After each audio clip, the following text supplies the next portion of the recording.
बघा रे, लक्ष असू द्या. सर्वात अगोदर आपल्याला जी काही निवडणूक प्रक्रिया ती निवडणूक प्रक्रिया कशा पद्धतीने घेतली जाते किंवा निवडणुकीची प्रक्रिया कशा प्रकारची असते बघा. की सर्वात अगोदर निवडणूक प्रक्रियेचा पहिला टप्पा असतो तो मतदारसंघाची निर्मिती करणं गरजेचं असतं. जसं की आपला मतदारसंघ असतात बघा, लोहा मतदारसंघ आहे ना, तशा प्रकारे सर्वात अगोदर तुम्हाला मतदारसंघाची निर्मिती करावी लागते. म्हणजे पहिल्यांदा मतदारसंघ निर्माण होणार आहे. मतदारसंघ निर्माण झाल्याच्या नंतर मतदाराच्या ज्या काही याद्या आहेत त्या याद्या तयार होतात. वय वर्ष 18 वर्ष पूर्ण झाल्याच्या नंतर आपल्याला मतदानाचा हक्क बजावता येतो. त्यावेळेस मतदाराच्या याद्या तयार होतात. मतदार कोण असतात? जे तुम्ही मतदान करणार आहेत ते मतदार. त्याच्यानंतर पुढे मतदार याद्या ज्या त्या मतदार याद्या निश्चित केली जातात. निश्चित म्हणजे काय केले जातात बघा, की मतदार याद्या तयार करत असताना समजा एखाद्याचं नवीन लग्न झालेलं असेल तर त्याचं मतदार यादीमध्ये जर नाव टाकायचं असेल, समाविष्ट करायचं असेल तर ती यादी अद्ययावत करावी लागते.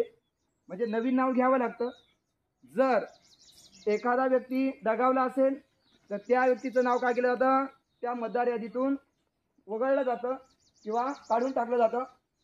त्याच्यानंतरची प्रक्रिया आहे की जी काही निवडणूक प्रक्रियेचा जो काही चौथी स्टेप आहे ती आहे उमेदवाराचे नामांकन पत्र. आता आपण हे उमेदवार उभे केले होते, हे उमेदवार समोर आले तरी चालतील. जे काही उमेदवार आहे ते उमेदवार आपण उभे केले होते, म्हणजे त्यांचं नामांकन जे आहे ते नामांकन पत्र म्हणजे त्यांनी काय केलं, अर्ज भरायचा आहे. अर्ज भरल्याच्या नंतर त्या अर्जाची छाननी होते. काय होते? अर्जाची छाननी होते. म्हणजे नामांकन पत्र भरलं त्याच्यानंतर काय झालं, अर्जाची छाननी होणार. जर एखादा उमेदवार अपात्र ठरला तर त्याला काय केलं जातं, त्या निवडणूक प्रक्रियेतून बाद केलं जातं. त्याच्यानंतरची प्रक्रिया असते, जे उमेदवार काय झालेले आहेत तर नामांकन पत्रामध्ये पात्र झालेले आहेत, अर्ज छाननी केल्याच्यानंतर ते पात्र झालेले आहेत आणि अशी व्यक्ती नंतर त्यांना प्रचारासाठी काय केला जातो, निवडणूक प्रचार. मग ती व्यक्ती काय करते, निवडणूक प्रचार करते आणि ठरलेल्या विशिष्ट तारखेला त्यांची मतदानाची जी काय प्रक्रिया ती प्रक्रिया पार पाडली जाते. म्हणजे निवडणूक प्रचार झाल्याच्यानंतर मतदान होतं, प्रत्यक्ष मतदान होतं आणि प्रत्यक्ष मतदान झाल्याच्या नंतर शेवटी आपल्याला काही विशिष्ट तारीख दिली जाते. या तारखेला तुमचा निकाल घोषित केला जाणार आहे. म्हणजेच मतदानाची किंवा निकाल आहे तो निकाल आपल्याला म्हणता येईल. म्हणजे प्रत्यक्षात निवडणुकीचे निकाल लागतात आणि निकाल लागल्याच्या नंतर तुम्हाला काही जर वाद उद्भवलेले असतील तर ते वादाचं निराकरण करण्याची जी काही प्रक्रिया आहे, म्हणजे काही भांडणं झालेले असतील, कुणाला जर आक्षेप असेल तर त्यामध्ये प्रामुख्याने निवडणुकीसंबंधीचे जे काही वाद आहेत ते वाद सोडवण्याचं काम एवढ्या स्टेपनुसार तुम्हाला काय करावं लागतं, जी काही निवडणूक प्रक्रिया आहे ती निवडणूक प्रक्रिया पार पाडावी लागते. बघा, सर्वात अगोदर तुम्हाला सांगितलं मतदारसंघाची निर्मिती करावी लागते. मतदारसंघाची निर्मिती केल्याच्या नंतरच काय होतं, तुम्हाला जी काही निवडणूक प्रक्रियाची प्रक्रिया पार पाडता येते. नंबर 2 सांगितलं, मतदार याद्या निश्चित कराव्या लागतात. मतदार याद्या निश्चित झाल्या नाहीत तर आपल्याला मतदानाचा हक्क बजावता येणार नाही. त्याच्यानंतर नंबर 3 आहे, जे उमेदवार उभे राहणार आहेत त्यांच्या अर्जाची छाननी होते. नामांकन पत्र म्हणजे अर्ज भरला जातं, त्याच्यानंतर त्या अर्जाची छाननी केली जाते. त्याच्यानंतर त्या व्यक्तींना जे पात्र झालेले उमेदवार आहेत त्या पात्र झालेल्या उमेदवारांना काय करावं लागतं, जे काही निवडणुकीचा प्रचार आहे तो प्रचार करण्यासाठी काही विशिष्ट कालावधी दिला जातो. त्याच्यानंतर प्रत्यक्ष प्रचार झाल्याच्या नंतर प्रत्यक्ष एक तारीख ठरवली जाते. त्या तारखेला निवडणूक घेतली जाते किंवा मतदान घेतलं जातं. त्याच्यानंतर काही विशिष्ट तारीख दिली जाते. त्या तारखेला जी काही मतमोजणी आहे ती मतमोजणी होते आणि मतमोजणी झाल्याच्या नंतर प्रत्यक्ष निकाल जो आहे तो निकाल जाहीर केला जातो. आणि शेवटचा टप्पा असतो की तो जर त्या ठिकाणी मतमोजणी झाल्याच्या नंतर जर काही वादांग निर्माण झाले असतील तर त्या वादाचं निराकरण करण्याचं काम सुद्धा निवडणूक प्रक्रियेला पूर्ण करावं लागतं. अशा पद्धतीनं आपल्या शाळेमध्ये आज आपण या प्रक्रियेनुसार जी काही निवडणूक प्रक्रिया आहे ती निवडणूक प्रक्रिया पार पाडणार आहोत. शाळेचं नाव सांगा. आपल्या शाळेचं नाव श्री बाळ ब्रह्मचारी वैरागी महाराज माध्यमिक विद्यालय, जोशी सांगवी, तालुका लोहा, जिल्हा नांदेड. आणि या शाळेची जी काही निवडणूक प्रक्रिया आहे ती निवडणूक प्रक्रिया आता काय होणार आहे तर पार पाडली जाणार आहे. आपल्याकडे जसं वर्गाचा मॉनिटर असतो तसं आपल्याला काय करायचं, पूर्ण शाळेचा एक प्रतिनिधी मॉनिटर आपल्याला काय करायचं आहे, निवडायचा आहे. आणि तो आपण काय करणार आहे तर बहुमताच्या आधारे काय करणार, त्याला निवडणार आहे. प्रत्यक्षात निवडणूक प्रक्रियेला आपण सुरुवात करू. यासाठी प्रत्यक्ष मतदानाला सुरुवात झालेली आहे. हा पहिला मतदार आहे. बघूयात की उमेदवाराचं जे काही भवितव्य आज त्या मतदान पेटीमध्ये बंद होत आहे. प्रत्यक्षात मतदानाला सुरुवात झालेली आहे. हे मतदाराला आलेले मतदार आहेत, मतदान करण्यासाठी आलेले मतदार बघा.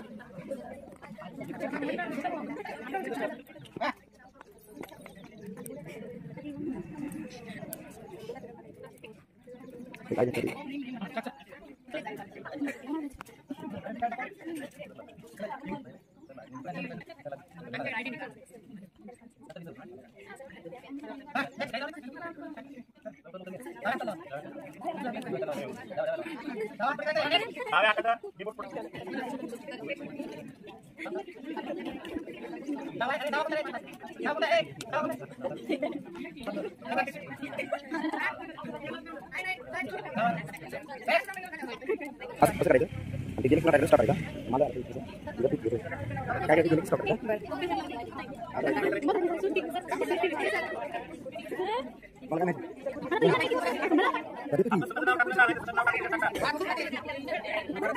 त्याला समजा 4 उमेदवार मान्य नसतील त्याला नोटा घेतल्याचा हे सोड दिले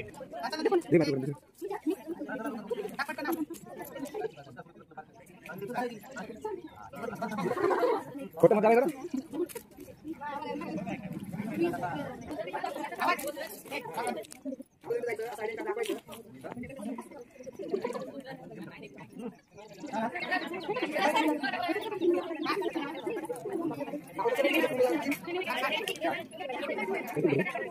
नको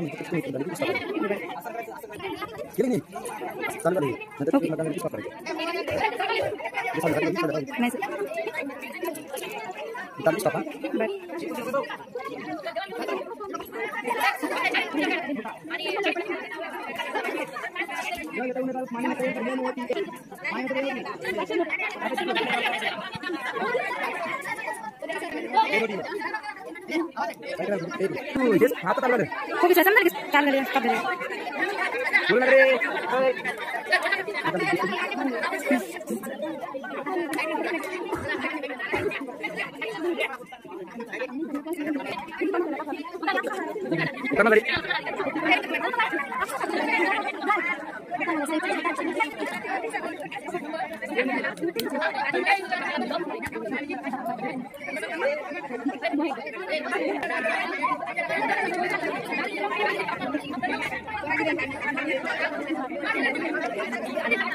उमेदवार क्या असं थोडे क्या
गरीबाचे वे गरीबाचे वे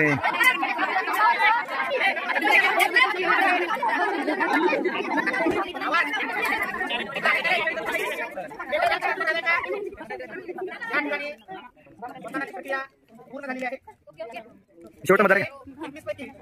शेवटचा मतदार त्यांनी आपली भूमिका पार पाडलेली आहे. यानंतर केंद्राध्यक्ष म्हणून वडवळे सरांनी ओळख पटवण्याचं काम केलं.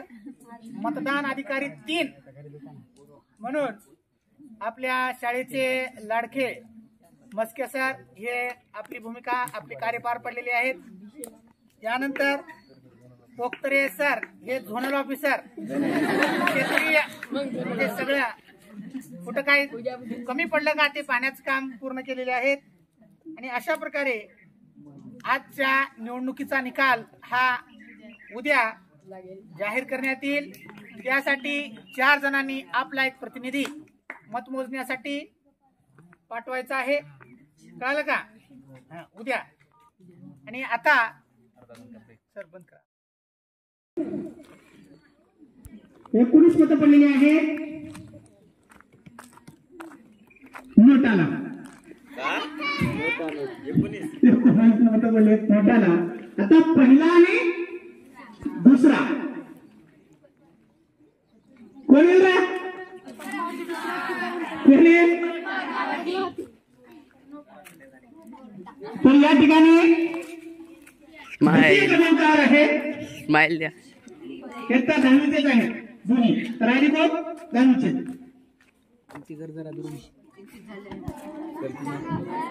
प्रथम क्रमांक किती सांगू? प्रथम आहे का? प्रथम क्रमांक आलेला आहे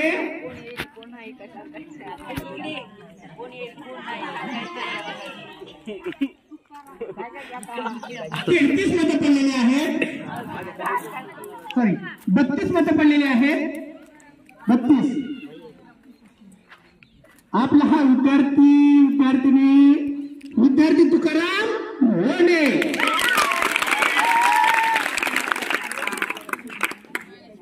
हा 32 मतं घेऊन आपल्या शाळेचा मुख्यमंत्री म्हणून किंवा शालेय मंत्रिमंडळ जे असतं त्याच्यातला प्रमुख बनलेला आहे.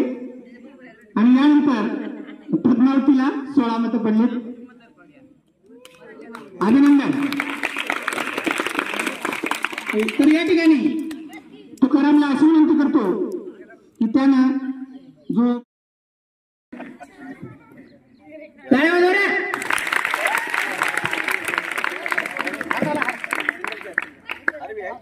इकडे रे.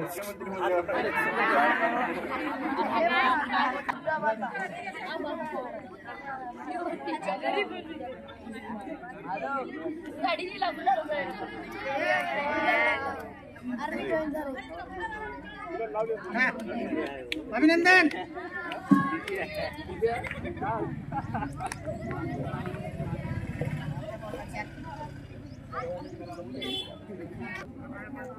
आभार मानतो आणि तुम्ही आणि इथे थांबतो.